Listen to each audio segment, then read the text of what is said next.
Olá, meus alunos do 7º ano, galerinha esperta aí, todo mundo ligado na aula de ciências. Estamos aí discorrendo, né, esse conteúdo, falando aí sobre a vida, sobre o funcionamento, as situações que envolvem os seres vivos. Tá? Agora a gente já falou do reino Monera, reino das plantas, reino fungi, reino protista. Agora a gente vai entrar no reino animal. Aliás, a gente já entrou no reino animal, né? Nós falamos aí do primeiro grupo, que foram os poríferos, na última aula. Os poríferos são o grupo mais primitivo dos animais. Ele é o primeiro grupo, né? Ele não apresenta de tecidos verdadeiros, então inclusive, existe algumas opiniões científicas de que ele é um grupo paralelo, como se ele nem fosse ainda um grupo de animais.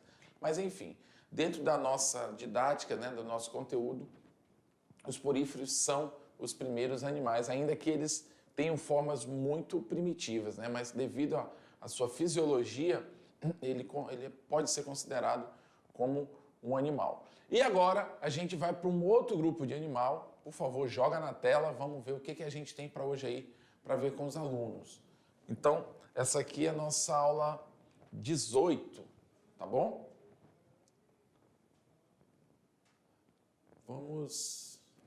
Então, aula 18, vamos falar sobre os quinidários. Para quem não sabe, os quinidários, eles estão aí, os seres representantes desse grupo, tem um muito famoso, né? Quem assistiu o Procurando Nemo, né? A gente tem lá as águas-vivas, né? As anêmonas, enfim. Então, esses tipos de animais estão dentro desse grupo, tá bom? Então, aqui, ó, filoquinidária. São animais diblásticos, tá?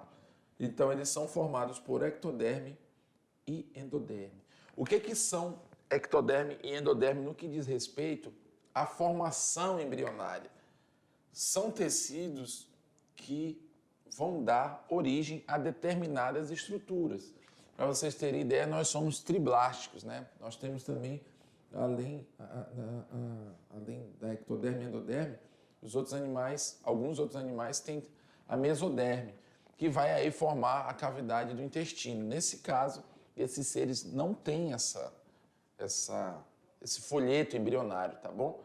Então, eles apresentam 2 folhetos embrionários apenas, que é ectoderme e endoderme. Portanto, são animais que a gente chama de diblásticos. Se fosse 3 folhetos embrionários, tipo ectoderme, mesoderme e endoderme, seria triblástico, tá bom?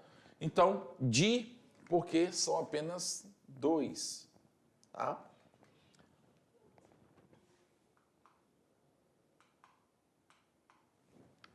Então, logo vi, está desligado aqui a situação.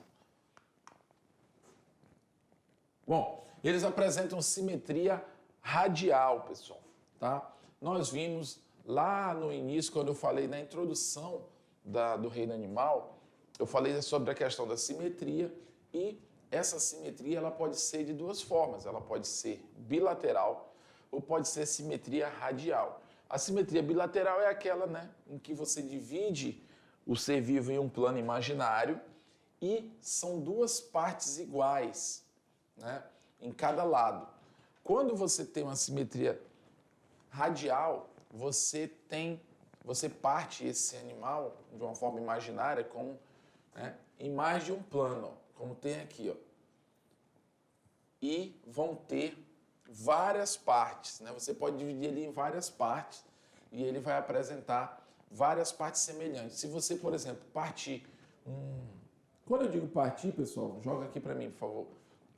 Quando eu digo partir, é uma linha imaginária, né? Se você imaginar o nosso corpo dividido ao meio, como uma linha traçada no meio, você vai perceber 2 partes iguais, equivalentes. O lado direito é equivalente ao esquerdo.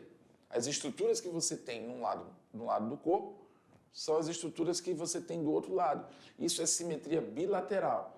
Quando você tem a simetria radial, você pega um ser e você parte, essa linha imaginária, você parte em vários ângulos e você vai ter várias partes, né, semelhantes ou equivalentes. Tá? No nosso caso, a gente não tem como fazer isso. Já em alguns animais, como é o caso dos quinidários, existe sim, né? Você pode partir em vários planos e vai ter várias porções equivalentes, entendeu? Então joga na tela a simetria dos quinidários, é simetria radial. Claro, aqui está uma imagem assim, didática, né? Ou seja, feita, né? Em computador, digamos assim, e aqui a gente tem ela de uma forma real, tá bom? Os quinidários são os primeiros animais a apresentarem o quê? Células nervosas. Olha que interessante, né? Que são os neurônios. Lembrando que a gente está vindo dos mais simples aos mais complexos, tá bom, pessoal? Os neurônios, eles não eram apresentados ainda nos poríferos. Aqui os quinidários já apresentam essa estrutura. Então eles têm a gente pode dizer que eles têm um sistema sensorial, né, que vai também, isso serve muito para quê? Para o auxílio até mesmo na sobrevivência, tá? Então os quinidários apresentam movimentos de contração e extensão do corpo, tá? Então eles têm aquela forma de se locomover. Não sei se você lembra de algum desenho, algum filme que você já viu, até mesmo lá no Procurando Nemo, que é aquele filme, aquela forma de uma medusa, né? Hoje fugiu aqui da mente. Enfim, dela se movimentar, né? De uma água viva, pronto, lembrei. Dela se movimentar. Ela vai, como é que é o movimento que ela faz? Olha aqui para mim. O movimento que ela faz. Ela se contrai e depois ela se contrai e vai com jatos de propulsão, né? É como se ela pegasse o fôlego e depois ela soltasse, mas aquela propulsão, ela justamente se apoiando na água, né? Que ela contraiu ali, né? Então ela empurra a água para trás e vai indo para frente. Então é um movimento característico de quinidários, né? Dos que vivem natantes, que a gente diz livre natantes, são aqueles que ficam no corpo ali da água, né? Nadando, ou seja, boiando ali para onde eles querem. Mas existem também as formas sésseis, que são aquelas como os pólipos que ficam presos no fundo, ou não no fundo do mar em si, mas em algum substrato, tá bom? Então tem formas sésseis, os quinidários têm aquelas formas sésseis que são presas, né, fixadas em um determinado substrato, e tem as formas livre-natantes, que são aquelas que vivem na água nadando, de alguma forma se movimentando para um lado ou para o outro, né, de acordo com a necessidade delas, tá bom? E essa movimentação é feita aí com jatos de propulsão, né? Ela usa a própria força da água para ir se movimentando, tá bom? Vamos lá, joga na tela. Então, como eu falei, além de poderem apresentar deslocamento, né, são, portanto, os primeiros animais a realizarem essa função. Você percebe que lá nos poríferos, as esponjas, elas eram sésseis também, elas ficam presas, né? Elas só têm essa opção nos poríferos. No caso dos quinidários, não. Além deles terem essa opção séssil, que é essa que fica fixa, ela também nesse grupo também tem representantes que conseguem se locomover. Então, eles são os primeiros animais que conseguem exercer essa característica, né, de locomoção, deslocamento entre um ponto da água e outro. Uma coisa interessante também, eles são exclusivamente aquáticos, tá bom, pessoal? Esse grupo. Tá? Então, vamos lá. Então, a gente tem aqui as hidras, né? As hidras, elas têm esse poder também, né? Ah, tá certo, né? Então, elas têm esse poder de locomoção, mas vocês percebem, né? Ela, devido à própria anatomia dela, ela consegue meio que e dando como se fosse cambalhotas, né? Ela não se movimenta nadando, nesse caso. Ela tem ali alguns mecanismos, né, que permitem com que ela chegue em outro ponto. Então, os pólipos apresentam a capacidade reduzida de locomoção, ou seja, eles são sésseis ali, mas devido a alguns movimentos que eles fazem, eles conseguem se movimentar, né?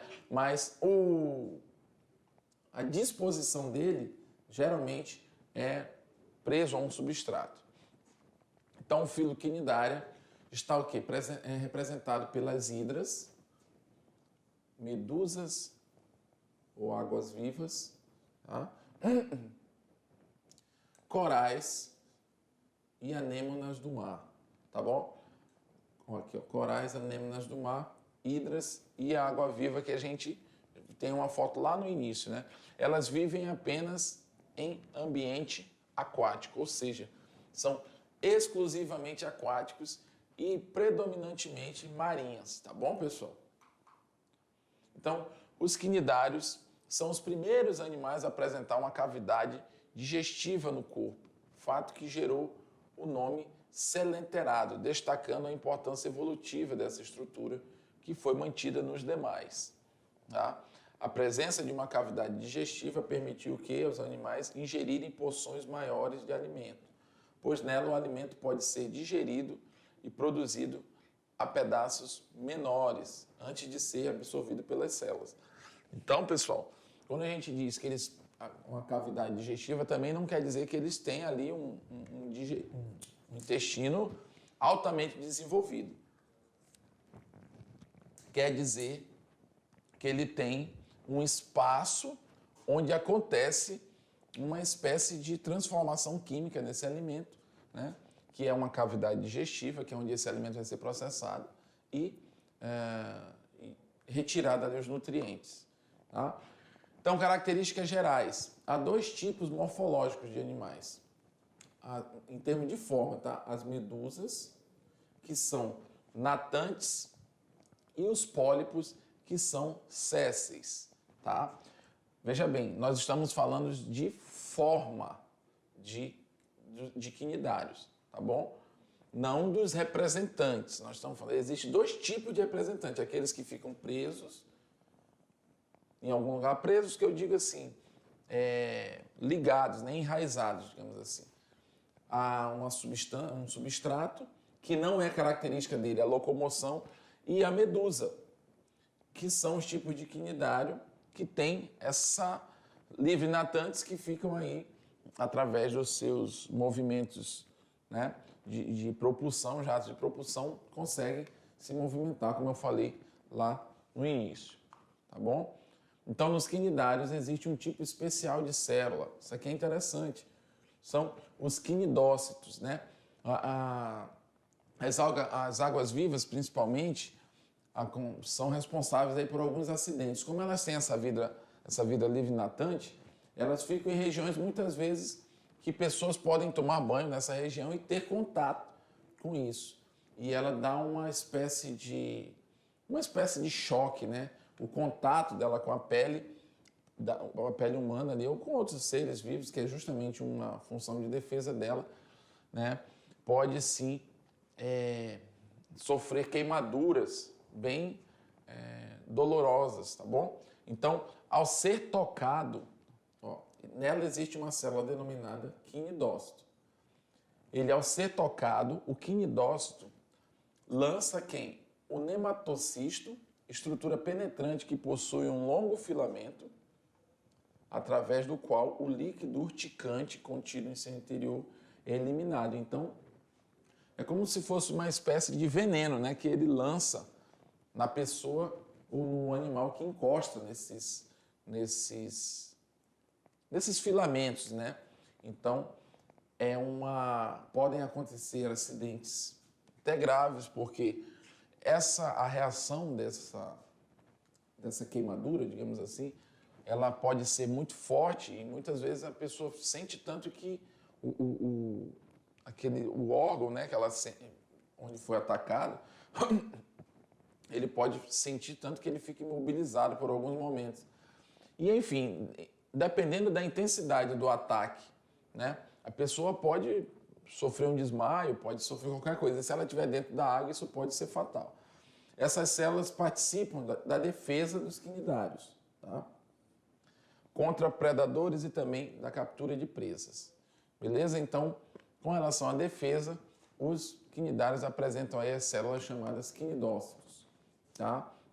Aqui a gente tem a estrutura, né?